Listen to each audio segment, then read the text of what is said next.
I always loved watching robot movies and cartoons and hacksmith videos on YouTube, but I never thought I could make them too. But with the Avishkaar robotics kit that my dad gifted me, I can now create any robot that I dream of.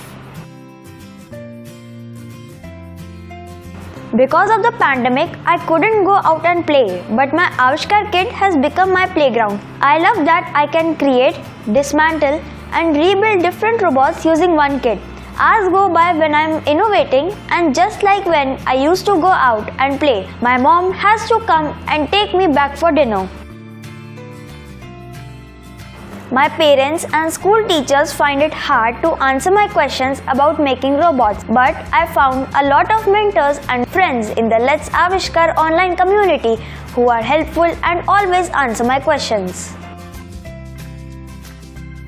I used to be nervous of exploring things, afraid that I would break them. Now, I feel really confident of learning and exploring anything. I know that if I break something, I can fix it again. And I feel that whatever I dream of, I can bring it to life.